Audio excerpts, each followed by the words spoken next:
ونستغفره ونؤمن به ونتوكل عليه ونعوذ بالله من شرور أنفسنا ومن سيئات أعمالنا من يهده الله فلا مضل له ومن يضلله فلا هادي له ونشهد أن لا إله إلا الله وحده لا شريك له ونشهد أن سيدنا ومولانا محمدا عبده ورسوله الذي أرسله بالحق بشيرا ونذيرا وداعيا إلى الله بإذنه وسراجا منيرا صلى الله تعالى عليه وعلى آله وأصحابه وبارك وسلم تسليما كثيرا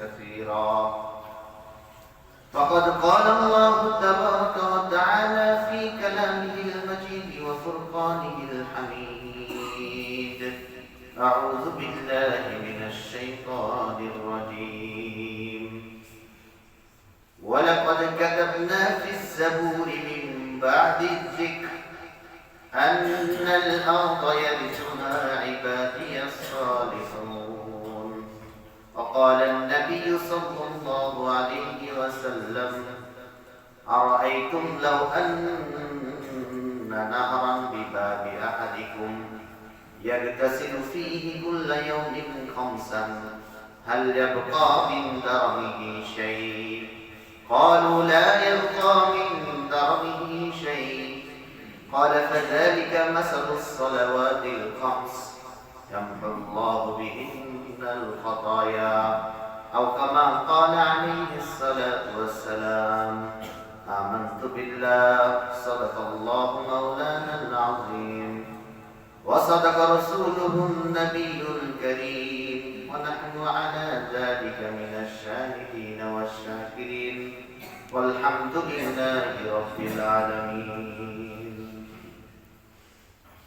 मुअज़्ज़ज़ मोहतरम हज़रत मुसल्लियाने किराम मुरब्बियाने आज़म दिगर मुसल्लियाने किराम আল্লাহ পাকের দরবারে সকলে লাখ কোটি শুকরিয়া জ্ঞাপন করি অন্তরের অন্তঃস্থল থেকে মহান রব্বুল আলামিন আপনাকে আমাকে সুস্থতার সাথে অনেক নিয়ামতের সাথে আল্লাহ তাআলার ঘর মসজিদে এসে সমবেত হওয়ার তৌফিক দান করেছেন জুমার নামাজ আদায়ের লক্ষ্যে এজন্য আমরা সকলে দিল থেকে শুকরিয়া আদায় করি আলহামদুলিল্লাহ মুহতারাম হাজিরিন শীতের মৌসুম চলছে যার ফলশ্রুতিতে অন্যান্য সময়ের তুলনায় মসজিদে মুসল্লির সংখ্যা বিশেষ করে ফজরের জামাতে অনেক জায়গাতেই কম দেখা যায় যত শীত গড়ায় শীত যত বেশি হয় আমাদের মুসল্লির সংখ্যাও দিন দিন কমতে থাকে যেহেতু অনেক কষ্টের কাজটি ইবাদতই কষ্টের শেষ রাতে উঠে এই আরামের ঘুমকে হারাম করে কম্বল ঝেড়ে ফেলে ঠান্ডা পানি দিয়ে উজু করে মসজিদে আসা ঠান্ডার ভিতরে এটি অনেক বড় বাহাদুর অনেক কারামত যারা এই কারামতের সাথে লেগে আছেন আসছেন যাচ্ছেন আল্লাহ পাকের দরবারে তাদের জন্য অফুরন্ত নিয়ামত রয়েছে এবং তাদের জন্য অনেক খুশ নসিবই রয়েছে যারা পারছি না ওজন নেই ওজন ছাড়াই যারা বেহুদাই জামাত তরফ করি জামাতে সুখ হয় না তাদের উচিত একটু সচেতন হওয়া কারণ নামাজ অনেক গুরুত্বপূর্ণ ইবাদত এই ইবাদতের শান এবং মান আরো বেড়ে যায় যখন এটি জামাতের সাথে আদায় হয় আপনার জীবনে কত ওয়াক্ত নামাজ কবুল হয় নাই এটার কোনো নিশ্চয়তা আমি আপনি দিতে পারবো না কত ওয়াক্ত নামাজ আপনার জীবন থেকে ছুটে গেছে ঠিক নেই হাদিস শরীফের ভিতরে ইরশাদ হচ্ছে সালাতুল জামাআতি জামাতের নামাজ একাকী নামাজের চাইতে তাফজুলু বি27 দারাজা 27 গুণ বেশি সওয়াব সুবহানাল্লাহ এর মানে আপনি ঘরে 27 বার ফজরের নামাজ পড়লে 27 বার ফজরের নামাজ পড়লে যে সওয়াব হবে মসজিদে এসে একবার ফজরের নামাজ পড়লে সেই পরিমাণ সওয়াব হবে। এটা আপনার জন্য অনেক বড় পাওনা না? মনে করেন আপনার জীবনে 26 ওয়াক্ত নামাজ, ফজরের নামাজ কবুল হয় গেল, কিয়ামতের ময়দানে হিসাব দিতে গিয়ে আল্লাহ তাআলার সামনে ধরা খেয়ে গেছে। আল্লাহ দেখলেন আমলনামার ভিতরে 26 ওয়াক্ত নামাজ অনুপস্থিত, ফজরের নামাজ নাই। আল্লাহ রাব্বুল আলামিন এই গ্যাপটাকে কি দিয়ে পূরণ করবেন? নফল ইবাদত দিয়ে পূরণ করবেন। মসজিদে যে জামাতের সাথে নামাজ পড়তে আসলাম, ফরজের বাইরে যা আছে সবই তো নফল। এই কি নফল? আল্লাহ তাআলা বলবেন ফজরের জামাতে একদিন শরীক ছিল, হ্যাঁ, বলে 26 ওয়াক্ত তো ওই দিনে তো 27 গুণ সওয়াব পেয়ে গেছে, ওই 26 ওয়াক্ত এটা দিয়ে পূরণ করে দাও। সুবহানাল্লাহ। আমরা বাহ্যিক দৃষ্টিতে জামাতকে মনে করি একটা কষ্টসাধ্য, কঠিন, একটা দুরূহ বিষয়, কিন্তু যারা জামাতের সাথে নামাজ পড়ছে এরা কিয়ামতের ময়দানে এদের আমল দেখতে পাবে অন্যান্য মুসল্লি চাইতে 1000 গুণ বেশি। এবং আরো আশ্চর্য কথা হলো, আপনি একাকি নামাজ পড়লে কি কবুল হয়েছে কি হয় নাই, এটি আল্লাহর কাছে গ্রহণযোগ্য হলো কি হলো না, এটার কোনো নিশ্চয়তা নেই। কিন্তু জামাতে নামাজ পড়নেওয়ালা ব্যক্তির নামাজ কবুল হওয়ার গ্যারান্টি আছে। তার নামাজ যে আল্লাহ তাআলা কবুল করে নেন, এটা গ্যারান্টি রয়েছে। এই জন্য সমস্ত মুসলমানদের এই ইবাদতের ব্যাপারে শিথিলতা অর্জন করে আল্লাহ তাআলা সন্তুষ্টি কামনার জন্য মসজিদের সাথে লেগে থাকা, জামাতের সাথে নামাজ পড়া একান্ত অপরিহার্য বিষয়। আমি পবিত্র কালামুল্লাহ শরীফ থেকে একটি আয়াত তেলাওয়াত করেছি, সূরাতুল আম্বিয়া 105 নম্বর আয়াত।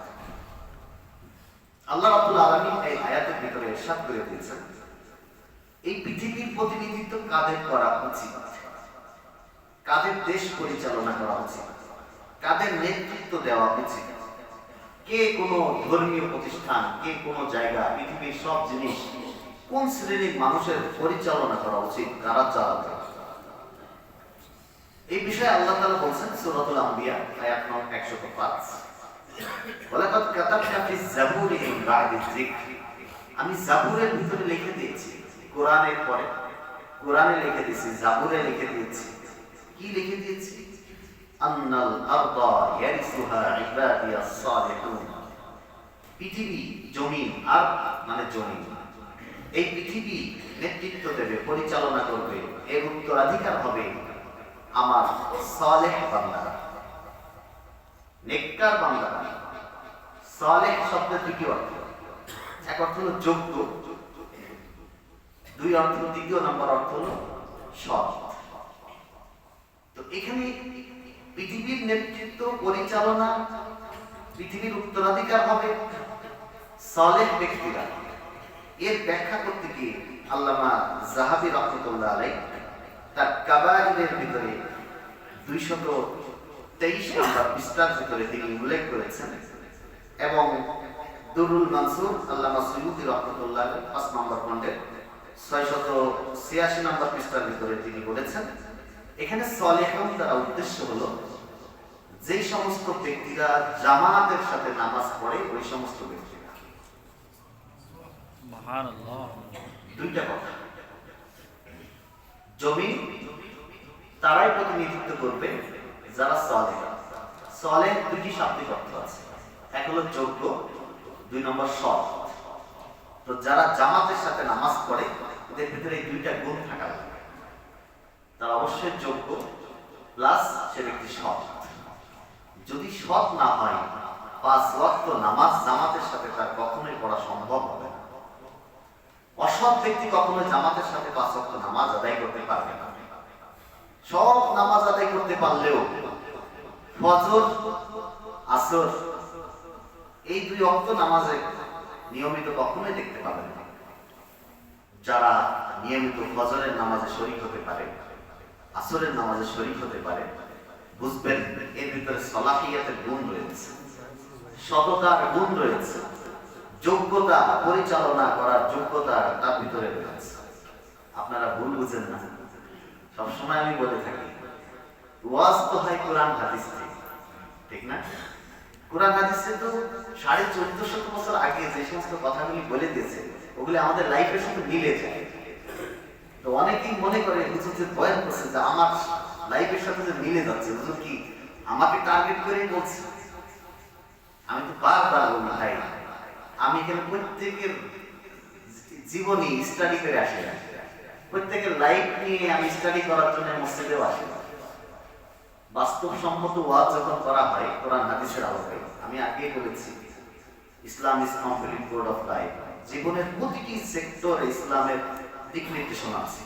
আপনি আমাকে বলেন হুজুর এই বিষয়ে ইসলামের কিছু কথা বলেন, এই বিষয়ে ইসলাম কি বলে, আপনি অমুক তারিখে এই বিষয়ের উপর ইসলামের দিক নির্দেশনা কি আছে আলোচনা করবেন, আমি করব। যত জটিল বিষয় হোক না কেন, যত কঠিন বিষয় হোক না কেন, পৃথিবীর মানুষ যেই কথাকে আগে কখনো শুনে নাই, আগে কখনো দেখে নাই, নতুন এসেছে, ওইটিও যদি কোরআন হাদিসের ভিতরে খুঁজেন সেই বিষয়ের দিক নির্দেশনা আপনি পাবেন। এটি তো আল্লাহর মুজিজা, এটি কোরআনের অলৌকিকত্ব। তো কখনো কখনো কথা বলতে গেলে হয়তো কারো কারোর উপর দিয়ে চলে যায়, কারণ আমাদের দিকে তাকিয়েই তো কোরআন নাজিল হয়েছে। আল্লাহ জানেন কিয়ামত পর্যন্ত এরকম মানুষের ভিতরে রোগগুলি কাজ করবে, এগুলি আসবে। কিন্তু বোকামি হলো তখনই যদি আপনি এটা আপনার জীবনের সাথে ফিট করে নেন, মনে করেন হুজুর আমাকে টার্গেট করে এতগুলি কথা বললো, এটা একটা বোকামি। আল্লাহ রাস্তায় এমনটি কেউ মনে করেন। আমরা কোরআন হাদিস থেকে আলোচনা করি, এর উপকারিতা দুইটা। এক নম্বর, সর্বপ্রথম যে উপকারিতা হয়, নিজের ভিতরে এই আমলের জজবা তৈরি হয়।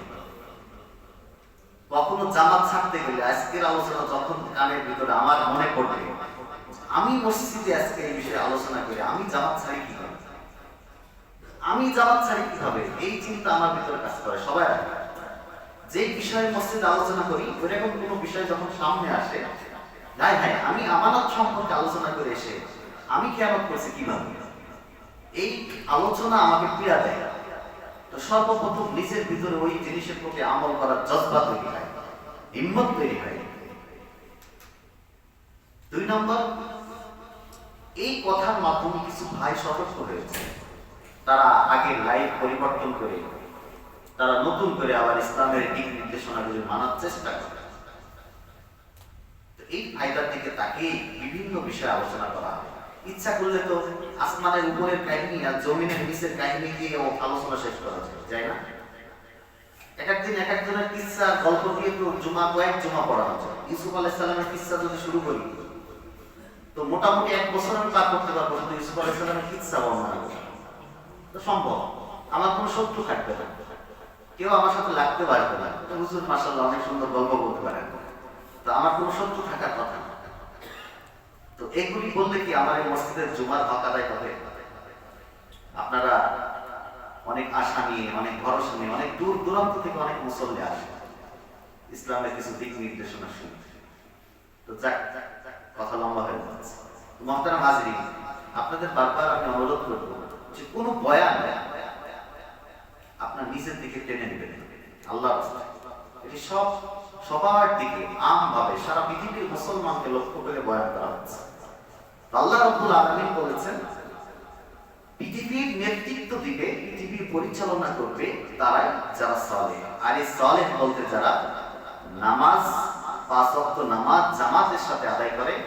আল্লামা যাহাবী রাহমাতুল্লাহ আলাইহি বলেছেন, আল্লামা সুয়ুতী রাহমাতুল্লাহ আলাইহি বলেছেন এই সালেহ ব্যক্তি হলো সেই সমস্ত ব্যক্তিরা। অন্যদিকে জামাতে নামাজ পড়ার অফুরন্ত সওয়াবের কথা হাদিসের বিভিন্ন জায়গায় বর্ণিত হয়েছে। আপনি যদি লক্ষ্য করেন দেখবেন 23 বছর নবুয়তের জিন্দেগিতে আল্লাহ রাব্বুল আলামিন জিবরাইল আলাইহিস সালামকে 24,000 বার আল্লাহ নবীর কাছে প্রেরণ করেছিলেন বার্তা বাহক হিসেবে।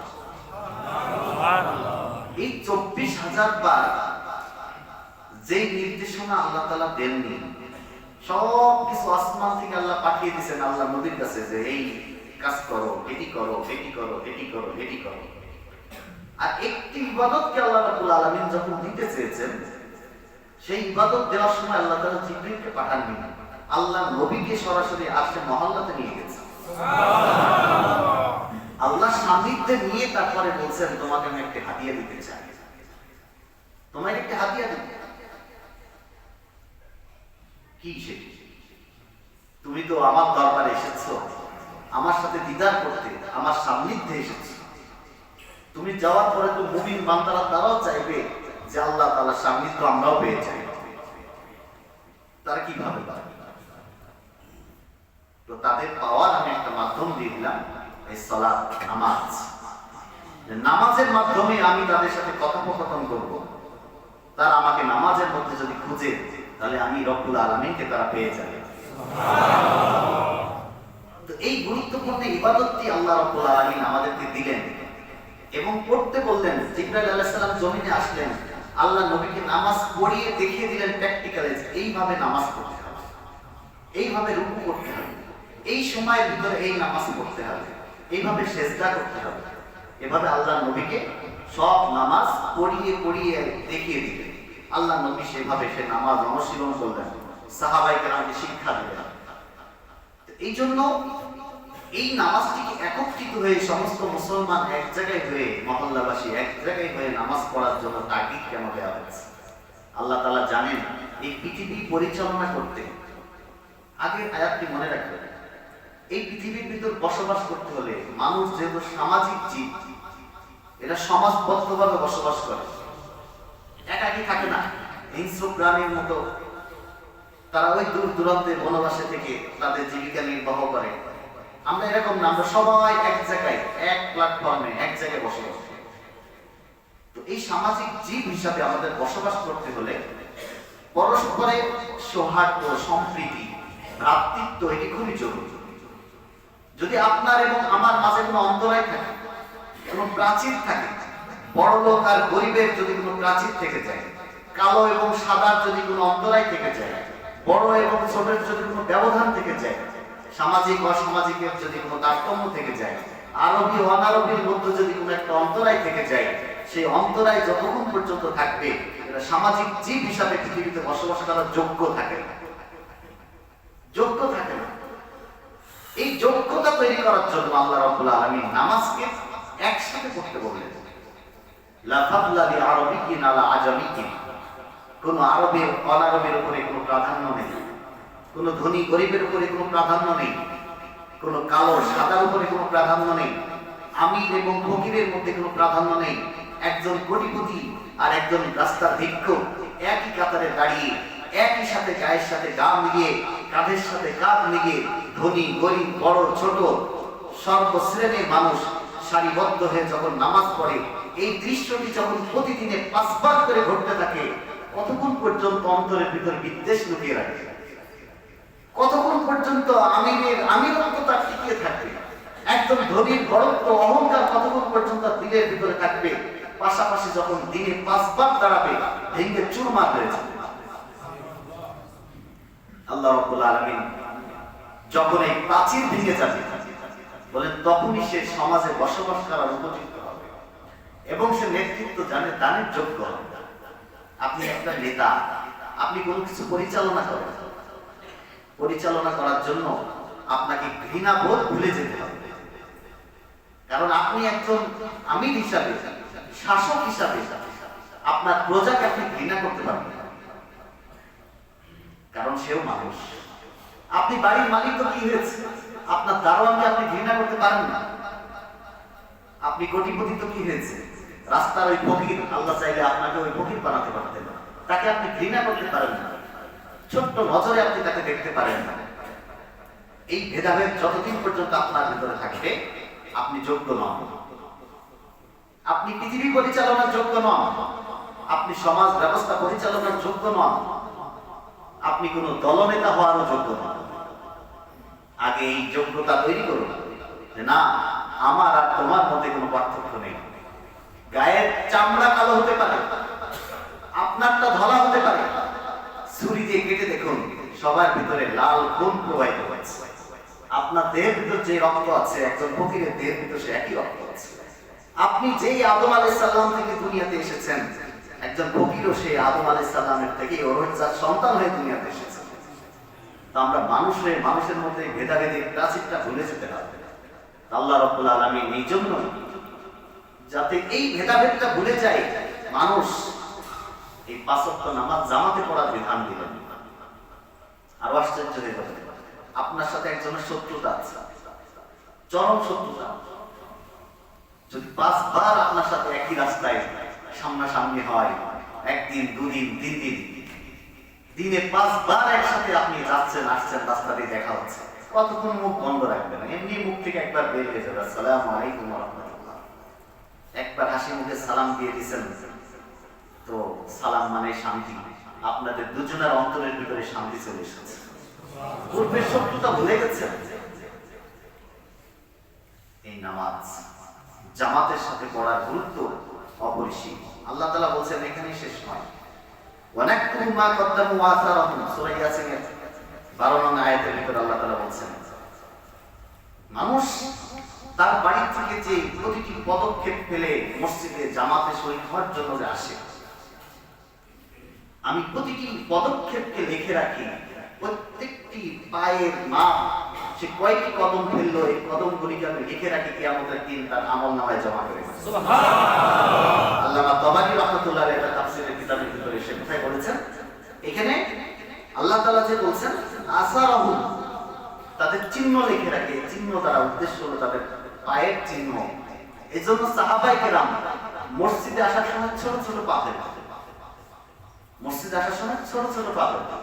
একজন জিজ্ঞাসা করছেন, আপনি ছোট ছোট পা ফেলেন? তো আল্লাহ রাব্বুল আলামিন যেহেতু পায়ের মাপ লিখে রাখবেন, কয় কদমে মসজিদে গেছি, আমার সওয়াব যদি একটু বাড়ে, এই জন্য আমি ছোট ছোট কদমে মসজিদে যাচ্ছি। কত গুরুত্ব এই ইবাদতের দিকে আসলে। আল্লাহ রাব্বুল আলামিন আমাদের পায়ের আসল পর্যন্ত লিখে রাখছেন, এবং এটি এমন একটি ইবাদত, সমৃদ্ধ ইবাদত, ফেরেশতারা পর্যন্ত আসমান থেকে এই নামাজের দৃশ্যটাকে জলজল করতে দেখে। যেমন আমরা আসমানের দিকে তাকালে তারকাগুলিকে দেখি জলজল করছে, আসমান থেকে যখন জমিনের দিকে তাকাই, তখন এই জামাতবদ্ধ নামাজের এই দৃশ্যগুলি তাদের কাছে খুবই ভালো লাগে, এটা চমকাতে থাকে, জ্বলতে থাকে। এমনকি তারা দিনে 2 বার আসমান থেকে ফেরেশতারা নেমে এসে জামাতের সাথে শরীক হয়ে যায়। আমরা অনেক ভাই মসজিদে এসে জোরে জোরে কথা শুরু করি, গল্প শুরু করি, অনেক মানে এমন অনেক কাজ করি যে কাজগুলি আমরা আমাদের বাহ্যিক দৃষ্টিতে খারাপ মনে হয়, কিন্তু দেখেন আমাদের মুসল্লিদের খুশু থাক বা না থাক, ফেরেশতারা তো খুশুর সাথেই পড়ে নামাজ, কি বলেন?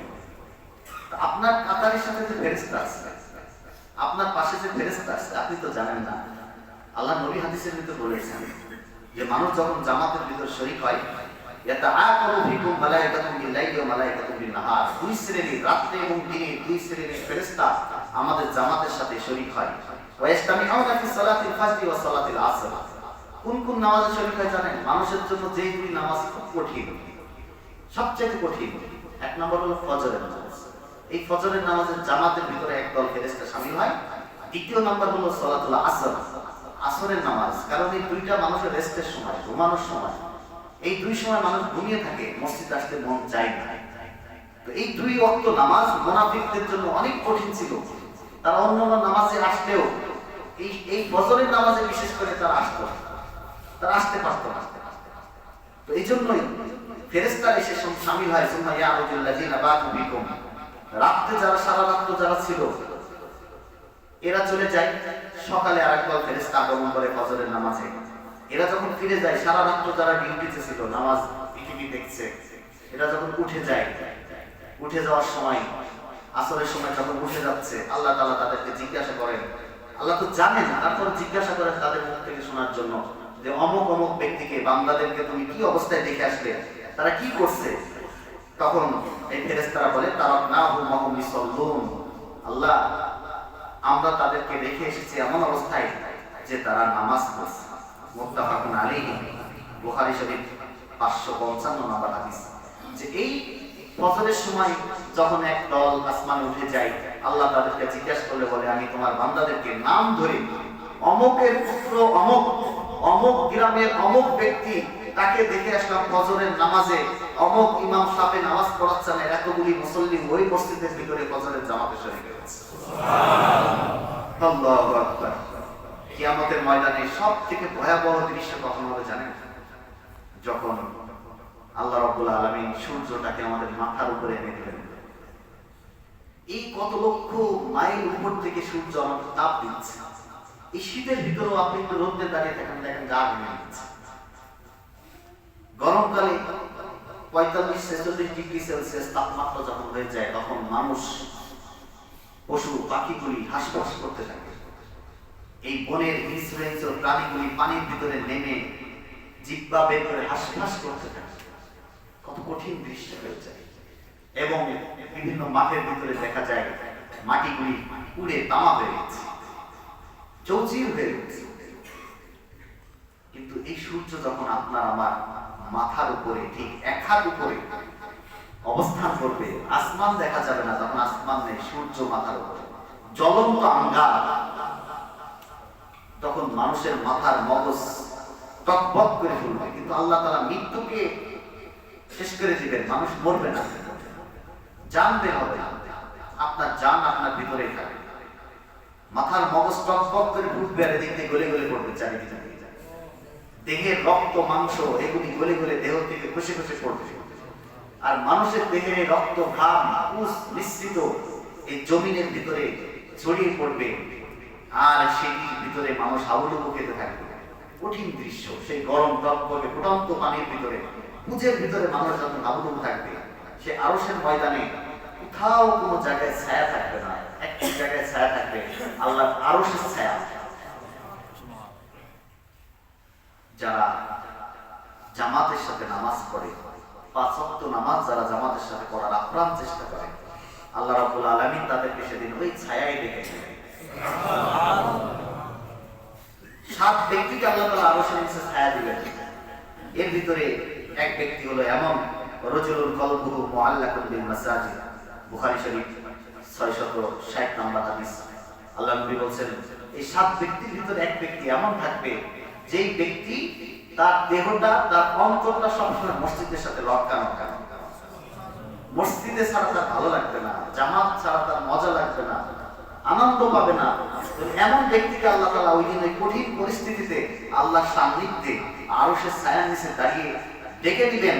সমস্ত মানুষের সূর্যের আলো পেলেও, টকবক করে ফুটলেও, মাথার মগজ খসে পড়লেও ওই ব্যক্তিকে হাসরের ময়দানের এই ভয়াবহতা স্পর্শ করতে পারবে না, সূর্যের এই তীব্রতা তাকে স্পর্শ করতে পারবে না।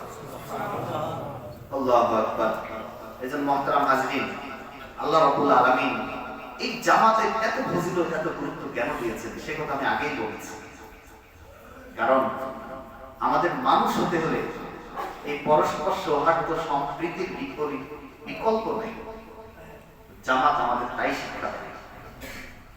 বুখারী শরীফের অন্য একটি হাদিসের ভিতর আল্লাহর নবী সাল্লাল্লাহু আলাইহি সাল্লাম থেকে বর্ণিত আছে, মসজিদ যে আল্লাহর ঘর, তাই না? আমি নগণ্য একজন মানুষ, নগণ্য মানুষ হয়ে যদি আপনার না বলে বা আপনাকে জানি না জানি আপনার বাড়িতে গিয়ে কখন উপস্থিত হই, কি আপনি আমার জন্য কি এক কাপ চা আর একটি বিস্কুটের ব্যবস্থা করবেন না? অবশ্যই করবেন। আপনার শত্রু গেলেও তো বলবেন, ভাই বসেন এক কাপ চা খেয়ে যান, ঠিক না? আমরা যে এতবার আল্লাহর ঘর মসজিদে আসি, ওই আল্লাহ তাআলা আমাদেরকে কিছুই খাওয়ান না, কিছুই দেন না। আল্লাহ তাআলা কি মানুষের চাইতে অধম হয়ে গেল? কোশ্চেন কালে আল্লাহ তাআলা বলেন যে আমার বান্দা যতবার মসজিদে যায় ততবার তার জন্য একটা মেহমানদারি স্পেশালি উঠিয়ে রাখে। এই সমস্ত মেহমানদারি আপনাকে একসাথে জান্নাতের ভিতরে যখন আসবে, এই সব গিফট গুলি আপনাকে একসাথে দান করবে। বুখারী শরীফের ভিতরে হযরত আবু হুরায়রা রাদিয়াল্লাহু তাআলা আনহু থেকে বর্ণিত, মান গাদা ইলাল মসজিদি রাহা, যে ব্যক্তি মসজিদে আগমন করে, প্রস্থান করে, আসা যাওয়া করে, আ'আদাল্লাহু লাহু নুজুলাহু ফিল জান্নাতি কুল্লামা গাদা আও রাহা, সে যতবার আগমন করে, প্রস্থান করে, যায় আসে, নামাজে যায় আসে, আল্লাহর নবী বলেন প্রতিবার আল্লাহ রাব্বুল আলামিন তার জন্য জান্নাতে তার আপ্যায়নের ব্যবস্থা প্রস্তুত করে রাখেন। বুখারী শরীফ 662 নম্বর হাদিস। আল্লাহু আকবার। এর ভিতরে আমরা রাতের নামাজের অনেক ফজিলতের কথা শুনেছি। যে ব্যক্তি তাহাজ্জুদ নামাজ পড়ে তার এই ফজিলত, এত এত ফজিলত পাবে, এত এত নেকি করবে, রাত জেগে ইবাদত বন্দেগী করলে তার কত সওয়াবের কথা আমরা জানি। আল্লাহর নবী আমাদের জন্য খুবই সংক্ষিপ্ত আমল বাড়তে দিয়েছেন। একটু মেহনত করে যদি আমরা এই কাজটা করতে পারি, তো কিয়ামতের ময়দানে আপনার আমল নামাজ সওয়াব দ্বারা ভরপুর থাকবে। আপনি তো ঘুমিয়েছেন, কিন্তু ওই রাতে আপনি 22 তারিখ রাতে ঘুমিয়েছিলেন, সারা রাত ঘুমিয়ে কাটিয়েছেন। কিয়ামতের ময়দানে আমল নামা দেখবেন ভরপুর, সেখানে লেখা থাকবে এই ব্যক্তি সারা রাত দাঁড়িয়ে নফল নামাজ পড়েছে। আপনি নিজেই হয়রান হয়ে যাবেন, আশ্চর্য হয়ে যাবেন, এত নফল নামাজ তো আমি পড়ি নাই, আমি তো ঈশার নামাজ পড়েই ঘুমিয়ে গেছিলাম। আল্লাহ তাআলা বলবেন যে তুমি ওই দিন ঈশার নামাজটা জামাতের সাথে পড়েছি। তো হাদিস শরীফের ভিতরে আল্লাহর নবী সাল্লাল্লাহু আলাইহি ওয়াসাল্লাম বলে দিয়েছেন, মান সাল্লাল ঈশা ফি জামাআতিন ফাকান্নামা সাল্লা কামা নিসফাল লাইল। ঈশার নামাজ যদি কেউ জামাতের সাথে আদায় করে, অর্ধেক রাত্র দাঁড়িয়ে নফল নামাজের সওয়াব আল্লাহ তাআলা তাকে দান করবেন। আর যে ব্যক্তি ফজরের নামাজ আবার জামাতের সাথে আদায় করবে, ফাকান্নামা সাল্লাল লাইলা কুল্লাহু, কেমন যেন সে সারা রাত দাঁড়িয়ে দাঁড়িয়ে ইবাদত বন্দেগীতে নামাজের ভিতরে কাটালো। মুসলিম শরীফ 666 নম্বর হাদিস। আল্লাহ নবী সাল্লাল্লাহু আলাইহি ওয়াসাল্লাম এই হাদিসের ভিতরে আমাদের বিরাট অপরন্ত নেকির কথা বলে দিয়েছেন, যে নেকি মুসলমান জানার পরে অন্তত আর কেউ এই ফাজাইল জানার পরে যে ব্যক্তি এত বড় ফজিলতের কথা শুনলো, তার জন্য কোনোভাবেই উচিত হয় না যে আমি জামাত ছাড়াই নামাজ পড়ি। আল্লাহু আকবার। জামাতের ভিতরে আসলে অনেক ফায়দার কথা বলেছি, আরো ফায়দা আছে। আমরা যারা সাধারণ ব্যক্তি, আমরা দেখেন মাদ্রাসায় যারা পড়েছি, ছোটবেলায় থেকে কোরআন শরীফ, কোরআন হাদিস পড়তে পড়তে প্রতিটি মাখরাজ কিভাবে উচ্চারণ করতে হয় সেভাবে উস্তাদদের মুখ থেকে দেখে শিখেছি, পড়েছি, সহি শুদ্ধভাবে কোরআন পড়ার চেষ্টা করেছি। তো এখন আপনি যে বয়সে উপনীত হয়েছেন, হাজার চেষ্টা করলেও ওইভাবে সম্ভব হয় না, শিখতে পারেন না। কিন্তু নামাজের ভিতরে সহি শুদ্ধভাবে কোরআন তেলাওয়াত জরুরি। আপনি একাকী যখন নামাজ পড়বেন, হয়তো এমন হচ্ছে যে আপনি কোরআন পড়ছেন, কোরআন আপনাকে অভিশাপ দিচ্ছে। কোরআনের ভিতরে আল্লাহ তাআলা বলেন, এই সূরাটা তো আমরা সবথেকে বেশি পড়ি, সূরাতুল ইখলাস, তাই না? সবাই এই সূরাটি নামাজে অনেক বেশি পড়ি এবং অনেক গুরুত্বপূর্ণ সূরা। কুল হুয়াল্লাহু আহাদ, আল্লাহুস সামাদ। এই কুলের যে উচ্চারণ, এই বুড়া বয়সে কি এটা সম্ভব? সম্ভব। কাফ এবং কফ এর যে মাখরাজ, করিবুল মাখারিজ, কাছাকাছি থেকে উচ্চারিত হয়, কিন্তু এই দুইয়ের কারণে অর্থের ভিতর আকাশ পাতাল ব্যবধান হয়েছে। আরবিতে কুল মানে তুমি বলো, আর কুল এর অর্থ তুমি খাও। আল্লাহু আহাদ মানে আল্লাহ এক। তো কুল, হে নবী তুমি খাও, আল্লাহ এক, মানে এক আল্লাহকে তুমি খেয়ে নাও। আপনি বলেন কি কুল হুয়াল্লাহু আহাদ, অর্থ কি দাঁড়ালো? হে নবী এক আল্লাহকে তুমি খেয়ে নাও। কত সাংঘাতিক না অর্থটা! একটু আগে যে হাদিসটা পড়লাম, রাজুলুন কলবুহু মুআল্লাকুন বিল মাসাজিদ, বুখারী শরীফের যে হাদিসটি তেলাওয়াত করলাম, ওই ব্যক্তিকে আল্লাহ তাআলা আরশের নিচে ছায়া দিবেন যার অন্তরটি মসজিদের সাথে লটকানো থাকে। এখন আপনি হাদিসটি পড়তে গিয়ে পড়লেন রাজুলুন কলবুহু মুআল্লাকুন বিল মাসাজিদ, কলবুনের জায়গায় কি পড়লেন? কালবুন পড়লেন। কালবুনের অর্থ হলো কুকুর, আর কলবুনের অর্থ হলো হৃদয়। তাহলে হাদিসের অর্থ কি দাঁড়ালো? ওই ব্যক্তি কিয়ামতের দিন আরশের নিচে ছায়া পাবে যার কুকুর মসজিদে বাঁধা আছে। বুঝছেন কত তারতম্য? আকাশ পাতাল ব্যবধান হয়ে যায়। কিন্তু আপনি যদি নামাজে ইমামের উপর আপনার নামাজের দায়িত্ব ছেড়ে দিয়েছেন, ইমামের নামাজ সহি তো আমার নামাজ সহি, ইমাম গলত তো আমার গলত, তো আপনার নামাজ কেরাত নিয়ে অন্তত আপনাকে আর এই বিড়ম্বনায় করতে হবে না। আপনার কেরাতের প্রয়োজন হয় না। ইমামের কেরাত সহি হলে আপনার নামাজ শুদ্ধ হয়ে যাবে। ইমাম সহি তো মুসল্লি সহি। ইঞ্জিন যদি গন্তব্য পর্যন্ত পৌঁছায়, আপনি বগি আপনাকে রেখে যাবে না, আপনাকে গন্তব্য পর্যন্ত নিয়ে যাবে। আর ইমাম সাহেব যদি মাঝখানে ব্রেক করে কোথাও, তাহলে আপনার মুসল্লি খবর আছে, আপনিও সেই জায়গায় দাঁড়িয়ে থাকতে হবে, নিজে নিজে চলতে পারবেন, ওখানে আপনাকে আটকে যেতে হবে। তো নামাজে আসলে এই ফায়দাটি হয় যে আমার তেলাওয়াত শুদ্ধ হোক আর অশুদ্ধ হোক, আমার নামাজটি কেরাতের কারণে আটকা থাকবে না, বাধা থাকবে না। দরবার পর্যন্ত পৌঁছে যায়। আরো ফায়দা হয়, সহি শুদ্ধ করে ইমাম সাহেবেরা বিশেষ করে মাগরিবের ছোট ছোট সূরাগুলি পড়েন, ছোট ছোট সূরাগুলি বারবার পড়েন। ধীরে ধীরে মুসল্লিরা এটা শুনে শুনে শিখতে পারে যে এটা উচ্চারণটা কিভাবে করতে হবে, কিভাবে করতে হবে। বারবার শুনলে একটা জিনিস মুখস্থ হয়ে যায়। আমরা এখানে অনেকজন আছি, আলেম ওলামা যারা আছেন প্রায় জন শুনে রাখবেন সূরা ওয়াকিয়া, সূরা ইয়াসিন, সূরা মুলক, আলিফ লাম সাজদা, এই সমস্ত সূরাগুলো আমাদের মুখস্থ করার প্রয়োজন হয়। এই বারবার পড়তে পড়তে অটোমেটিক মুখস্থ হয়ে গেছে। এগুলি আলাদা করে মুখস্থ করার দরকার হয় না। একটা জিনিস বারবার শুনলে পড়লে এটি মুখস্থ হয়ে যায়। তো ইমাম সাহেবের পিছনে যখন নামাজ পড়বেন আপনার ওই সূরা গুলি এভাবে মুখস্থ হয়ে যাবে, সুন্দর হয়ে যাবে। আল্লাহ নবী সাল্লাল্লাহু আলাইহি সাল্লাম আরো ফজিলত বলেছেন। আল্লাহ নবী বলছেন, আমি কি আলা আদুল্লুকুম, তোমাদের কি এমন আমলের কথা বলে দিব না, আলা মা ইয়ামহুল্লাহু বিহিল খাতায়া, যে আমল করলে আল্লাহ সমস্ত গুনাহগুলিকে মিটিয়ে দিবেন, ওয়া ইয়ারফাউ বিহিদ দারাজাত, এবং মর্যাদা জান্নাতের ভিতরে বুলন্দ করে দিবেন। ক্বালু বালা ইয়া রাসূলুল্লাহ, সাহাবায়ে কেরাম বললেন, হ্যাঁ অবশ্যই আপনি বলে দিবেন। ক্বালা ইসবাকুল বুতুই আলাল মাকারি, কঠিন অবস্থায় কষ্ট সাধ্য করে উঁচু পরিপূর্ণ রূপে করা। এই অংশটা শীতের সময় আমাদের ভিতরে একটু অবহেলা দেখা যায়। অনেক সময় মুসল্লিদের প্রচুর কারণে শীতকালীন সময়ে এটি পুরো জামাতের ভিতরে একটা প্রভাব পড়ে। ইমাম সাহেব কেরাতে আটকা পড়ে যায়। কেন জানেন? মুসল্লির ওযুতে সমস্যা আছে, ওযু পরিপূর্ণ হয় নাই, ওযু করছে কিন্তু কমপ্লিট করে নাই। শীতের কারণে, ঠান্ডা পানি থাকার কারণে এমন ভাবে ওযু করছে তাড়াতাড়ি, কোন রকম ধুইছে আর জায়গায় জায়গায় ফাঁকা শুকনায় রয়ে গেছে। তো এই একটা জামাত মানে একটা বন্ধন, এক রশিতে আমরা সবাই বাঁধা। এর ভিতরে জায়গায় জায়গায় যদি খলল থাকে তো এটার প্রভাবটা পড়ে, এটার প্রভাব পড়তে থাকে।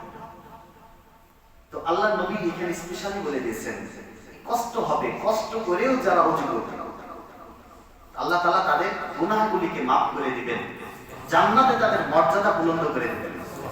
অন্য হাদিসের ভিতরে এসেছে মানুষ যখন ওযু করে তখন ওযুর পানির সাথে তার গুনাহগুলি জড়তে থাকে, ঝরে ঝরে পড়ে যায়। এমনকি নখের নিচে যদি কোনো গুনাহ থাকে, নখের নিচে কোনো গুনাহ, তো এই গুনাহগুলি ওযুর পানির সাথে ঝরে ঝরে পড়ে যায়। আল্লাহ নবী বলেছেন, মুসলিম শরীফে এসেছে, সাহাবায়ে কেরামকে জিজ্ঞাসা করছেন, আরাআইতুম, তোমাদের কি মনে হয়, লাউ আন্না নাহরান বিবাবি আহাদিকুম, তোমাদের কারোর ঘরের দুয়ারে দরজায় যদি একটা নদী থাকে, প্রবাহমান নদী, ইয়াক্তাসিলু ফি কুল্লি ইয়াউমিন খামসান, আর ওই নদীতে ওই ব্যক্তি যদি যাওয়া আসার পথে 5 বার প্রতিদিন গোসল করে, ওর শরীরে কি রাস্তায় চলমান ময়লা যেগুলি তার শরীরে লেগেছিল এগুলি কি থাকে? সাহাবায়ে কেরাম বললেন, না, তার দেহে কোনো ময়লা থাকতে পারে না। আল্লাহ নবী বলতেন, ফাযালিকা মাসালুস সালাওয়াতিল খামস, এটি হলো 5 ওয়াক্ত নামাজের দৃষ্টান্ত। আমরা রাস্তায় চলতে ফিরতে, সমাজের ভিতরে বসবাস করতে, উঠতে বসতে, মানুষের সাথে কথাবার্তায় অনেক সময় অনেক পদস্খলন হয়ে যায়, অনেক গুনাহ করে ফেলি, চোখের হেফাজত করতে পারি না, অনেক ধরনের খারাপ জিনিস হাতে স্পর্শ করে ফেলি, জবানে বলে ফেলি, চোখ দিয়ে দেখে ফেলি, মস্তিষ্ক দিয়ে চিন্তা করে থাকি, দেহ দিয়ে স্পর্শ করে থাকি, কত গুনাহের কাজ আমরা করি। আল্লাহ নবী বলেন, 5 ওয়াক্ত নামাজের দৃষ্টান্ত ওই ব্যক্তির মতো 5 বার যে গোসল করলো তার দেহে যেভাবে ময়লা থাকে না, 5 ওয়াক্ত নামাজ যারা পড়ে এই 5 ওয়াক্ত নামাজের মাধ্যমে তার দেহে কোনো ধরনের গুনাহ থাকে না। আল্লাহু আকবার। এইজন্য মুহতারাম হাজিরিন, জামাতে নামাজ আল্লাহ নবী সাল্লাল্লাহু আলাইহি ওয়াসাল্লাম এটা ফজাইল হাদিসের ভিতরে প্রায় জায়গায় সম্পর্কে অনেক লম্বা কথা এসেছে। এই নিয়ে আলোচনা করতে গেলে অনেক লম্বা সময় প্রয়োজন। কিয়ামতের মাঠে আমাদের এই হাসর নাসর পার হওয়ার পরে একটা জিনিসের আমাদের প্রয়োজন হবে, আলো, লাইট। অন্ধকার আচ্ছন্ন সিরাত আমাদের পাড়ি দিতে হবে, যেখানে আপনার চোখের আলোয় কাজ হবে। ব্লেডের মতো সূক্ষ্ম ধারালো একটি ব্রিজ, এই ব্রিজের উপর দিয়ে আপনাকে পার হয়ে জাহান্নামের উপর দিয়ে জান্নাতে যেতে হবে। এবং প্রত্যেক ব্যক্তি, সে মুসলমান হোক, অমুসলিম হোক, নামাজি হোক, বেনামাজি হোক, পাপিষ্ঠ হোক, যে ব্যক্তি হোক না কেন, যত উৎকৃষ্ট হোক আর যত নিকৃষ্ট, প্রত্যেক ব্যক্তিকে জাহান্নামের উপর দিয়ে পুলসিরাত পার হয়ে তারপর যাবে। ওয়া ইন মিনকুম ইল্লা ওয়ারিদুহা কানা আলা রাব্বিকা হাতমান মাকদিয়া। আল্লাহ তাআলা বলেন তোমাদের প্রত্যেককে জাহান্নাম পার হতেই হবে। এটি আল্লাহ তাআলার অলঙ্ঘনীয় সিদ্ধান্ত, এটি পরিবর্তন হবে। তাহলে তখন আমাদের লাইটের প্রয়োজন হবে, অন্ধকারাচ্ছন্ন আলোক প্রয়োজন। তো আল্লাহ রাসূল সাল্লাল্লাহু আলাইহি ওয়াসাল্লাম বলেন বাশশিরিল মাশাঈনা ফি যুলমি ইলাল মাসাজিদি বিন নূরিত তামি ইয়াউমাল কিয়ামাহ। আবু দাউদ শরীফ 561 নম্বর হাদিস। আল্লাহ নবী বলেন যারা অন্ধকার রাতে, ঘোর অন্ধকার রাতে মসজিদে যাওয়া আসা, জামাতে শরীক হওয়ার জন্য যাওয়া আসা করে, এদেরকে সুসংবাদ দাও কিয়ামতের ময়দানে তাদের কাছে ভরপুর আলো থাকবে, লাইটের অভাব থাকবে না, সম্পূর্ণ আলো আল্লাহ তাআলা তাদেরকে দান করবেন। কোথায় থেকে আলো আসবে? অন্য আয়াতের ভিতরে আছে নূরুহুম ইয়াসআ বাইনা আইদিহিম। একজন নামাজি ব্যক্তি যখন নামাজ পড়ে, যে সমস্ত অঙ্গগুলি সেজদায় লাগে, সেজদা করতে গেলে যে অঙ্গগুলি জমিনের সাথে স্পর্শ হয়, আমাদের পা, আমাদের হাত, আমাদের কপাল, আমাদের নাক, এই সমস্ত অঙ্গগুলি দিয়ে সেদিন কিয়ামতের ময়দানে প্রখর আলো বিচ্ছুরিত হবে। যে সমস্ত অঙ্গ ওযুতে ধৌত করতে হয়, এই সমস্ত অঙ্গগুলি লাইটের মতো জ্বলজ্বল করতে থাকে। হাজার হাজার কোটি কোটি মানুষের মধ্যে আল্লাহর নবী সাল্লাল্লাহু আলাইহি সাল্লাম আমাদের দেখতে চিনে ফেলতেন। কেন? উম্মতে মুহাম্মাদি ওযু 5 ওয়াক্ত নামাজে যে ওযু করেছিল, সেই ওযুর কারণে এদের অঙ্গ প্রত্যঙ্গগুলি চমকাতে থাকবে। এই আলো দেখে আল্লাহর নবী বুঝতে পারবেন এটা আমার উম্মত। মুহতারাম হাজিরিন, এই জন্য আমাদের যাদের নামাজ পড়ার অভ্যাস আছে, কষ্ট তো হয়, বাড়িতে পড়লেও কষ্ট হয়, মসজিদে পড়লেও কষ্ট হয়। মসজিদে পড়লে কষ্ট একটু বেশি হয়, কিন্তু এই সামান্য কষ্টের বদৌলতে আল্লাহ তাআলার কাছে যে কি পরিমাণ অপরন্ত সওয়াব হয়ে গেছে। আমি তার কিঞ্চিত বর্ণনা দিছি না, সামান্য কিছু বর্ণনা দিয়েছি। আরো অনেক কথা, ফজিলতের অনেক বিষয় হাদিসের ভিতরে, কোরআনের ভিতরে আল্লাহ তাআলা বলে দিয়েছেন, আল্লাহ নবী বলে দিয়েছেন। যদি আমরা এই ফাজাইলগুলি অর্জন করতে চাই, এই গুরুত্বপূর্ণ ইবাদতকে আমাদের জামাতের সাথে আদায় করতে হবে। এজন্য আসুন আমরা আজকে থেকে সংকল্প করি যে আল্লাহ রাব্বুল আলামিন যেন আমাকে, আপনাকে, সকলকে এই জামাতের সাথে নামাজ পড়ার জন্য ঘুম থেকে ডেকে দেন, ঘুম থেকে উঠিয়ে জোর করে নিয়ে আসেন। এজন্য আল্লাহ তাআলার কাছে দোয়া করি এবং আমাদের মনকেও প্রস্তুত করি যে আমরা আজকে থেকে ইনশাআল্লাহ জামাত ছাড়া নামাজ পড়ব, যত যাই হয়ে যায় নামাজ ইনশাআল্লাহ জামাত মিস করব না। আল্লাহ তাআলা সকলকে তৌফিক দান করুন।